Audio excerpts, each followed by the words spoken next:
سيدنا أبو بكر الصديق رضي الله عنه وأرضاه. بسم الله والحمد لله وصلى الله وسلم على رسول الله. هذه الحلقات تتكلم عن الصحابة وغيرهم ممن أكرمه الله تعالى بأعظم نعمة، فأعظم نعمة يؤتاها المرء في الدنيا نعمة الإيمان، نعمة الإسلام التي هي دين كل الأنبياء عليهم الصلاة والسلام. فإذا أعطى الله العبد الإسلام وفقد هذا العبد الدنيا ما كأنه فقد شيئا، وإذا أعطي الدنيا وفقد الإسلام ما كأنه أعطي شيئا. لذلك أكرم الله تعالى أشخاصا برزوا على مر التاريخ بأنهم دخلوا في الإسلام بعد أن كانوا على غير الإسلام، فمنهم هذا الصحابي الجليل عبد الله ابن أبي قحافة أبو بكر الصديق رضي الله عنه وأرضاه. هذا أبو بكر هو من حيث الفضل أفضل ولي في البشر، أفضل الأولياء سيدنا أبو بكر. فمن حيث الترتيب في المخلوقات يقال أفضل المخلوقات الأنبياء، ثم رؤساء الملائكة، ثم أولياء البشر. فإذا نقول أفضل المخلوقات الأنبياء، ثم الملائكة، ثم أبو بكر رضي الله عنه وأرضاه.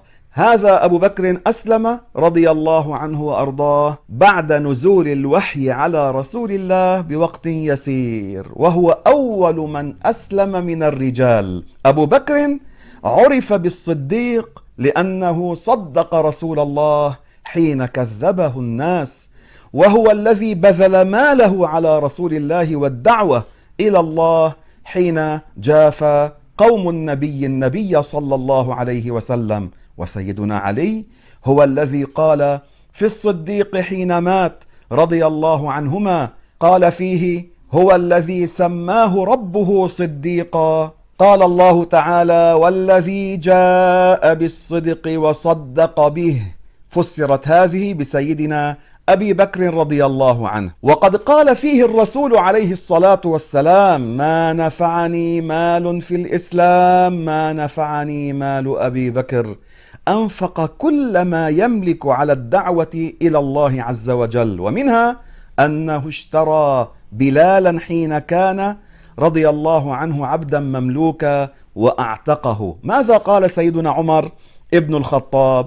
أعتق سيدنا سيدنا. انظروا إلى هذا التواضع من عمر ومن أبي بكر، وفضل هؤلاء في الإسلام عند الله تبارك وتعالى. وكان يلقب بالعتيق، وهذه التسمية يقال إنه سمي بها لأن النبي بشره بالعتق من النار، وهو من العشرة المبشرين بالجنة الذين ذكروا في مجلس واحد.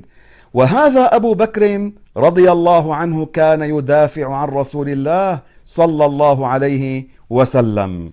هو من حيث الشكل رضي الله عنه كان أبيض نحيفا، وكان رضي الله عنه أصغر من النبي ب3 سنوات، وقد بويع بالخلافة بعد نبينا عليه الصلاة والسلام. وأما الناس بمرض وفاة نبينا صلى الله عليه وسلم بأمر من النبي، وحتى إنه لما وجد الرسول ذات يوم خفة خرج ليصلي مع الناس، فوجد أبا بكر يؤم الناس، فلما عرف أبو بكر كاد أن يرجع، فأشار إليه النبي أن يبقى، واقتدى به النبي صلى الله عليه وسلم، أبو بكر قائما والنبي كان يصلي قاعدا.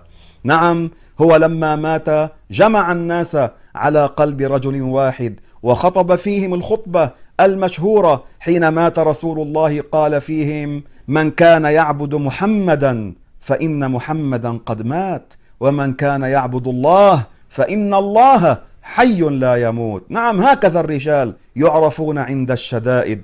دخل على النبي وهو مسجى على سريره عليه الصلاة والسلام، وقبله سيدنا أبو بكر بين جبينيه أي على جبهته، وقال: بأبي وأمي يا رسول الله، طبت حيا وميتا. نعم، هكذا هؤلاء الرجال الذين تعلقوا برسول الله صلى الله عليه وسلم وبالإسلام وبالدعوة إلى الإسلام. وقد بويع بالخلافة وبايعه الصحابة وأجمعت الأمة على خلافته بعد رسول الله عليه الصلاة والسلام. ثم هو وسيدنا عمر كانا يلقبان بوزيري رسول الله، يقال له وزير الرسول على معنى كان يساعد النبي، كان يعينه في إدارة شؤون الأمة صلى الله عليه وسلم. وكان من جملة ما يفعل يدافع عن رسول الله عليه الصلاة والسلام، حتى ذات يوم كان النبي يهاجم فقال لهم: أتقاتلون رجلا أن يقول ربي الله؟ صلى الله عليك يا رسول الله. نعم، هذا أبو بكر الورع الزاهد الطيب الكريم العالم النحرير المتواضع العادل، هذا كان رضي الله عنه وأرضاه. من ورعه يحكى عنه قصة: كان له عبد، وهذا العبد كلما أتى له بالطعام كان يسأله من أين فيجيب. فذات يوم أتى له بلقمة فلم يسأله فأكلها، بعد أن أكلها لقمة قال له: من أين؟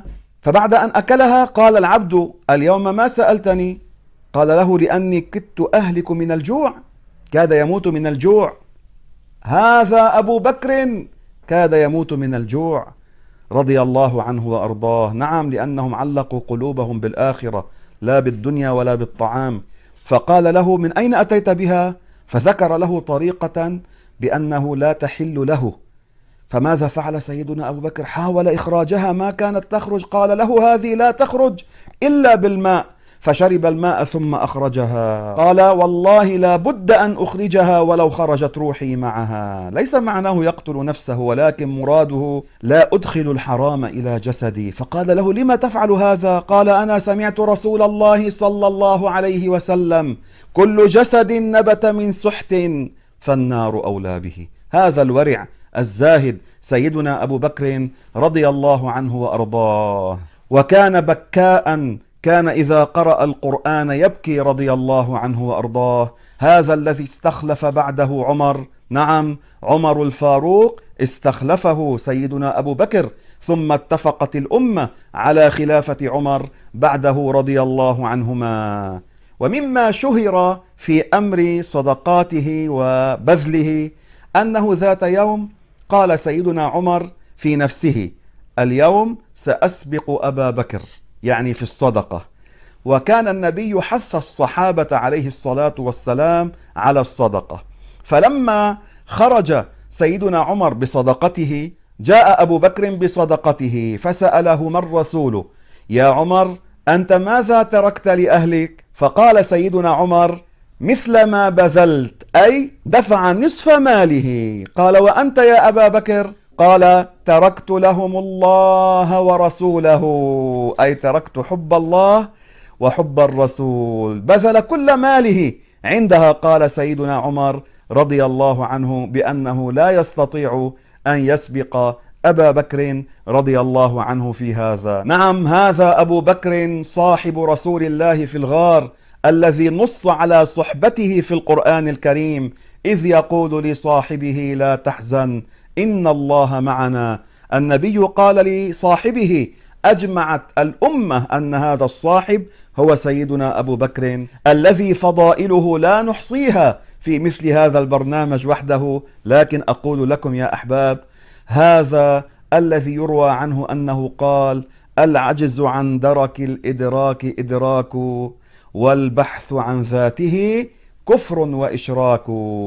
نعم، يعني الإنسان الذي يسلم أن الله تعالى لا يتصور في الأذهان، ليس له شكل، ليس له صورة، لا تبلغه الأوهام، لا يشبه شيئا ولا يشبهه شيء، فيعتقد أنه لا يحيط علما بالله، هذا إنسان مدرك. وأما إن بحث عن شكل وهيئة، حركة، لون، طعم، رائحة، سكون، اتصال، انفصال، واعتقدها الله، ما عرف الله. العجز عن درك الإدراك إدراك، أن تسلم أنك لا تحيط بالله علما، أنت مدرك على صواب. والبحث عن ذاته، أي تتخيل أشياء تظنها الله، فهذا قال عنه كفر وإشراك. نعم، توفي رضي الله عنه وأرضاه، وكانت مدة خلافته 2 وشيء رضي الله عنه، ولكنه ضبط أمر الجزيرة العربية بعد وفاة الرسول في حروب الردة التي ارتدت قبائل، أعادهم للإسلام وأعاد حقوق الإسلام وثبت الإسلام في الجزيرة العربية.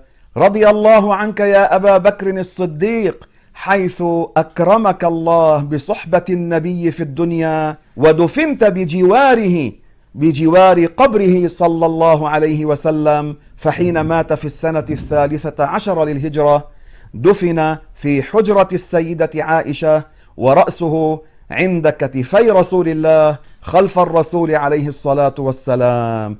هنيئا لنا بسيدنا أبي بكر، وأمدنا الله بأمداده، آمين. والسلام عليكم ورحمة الله وبركاته.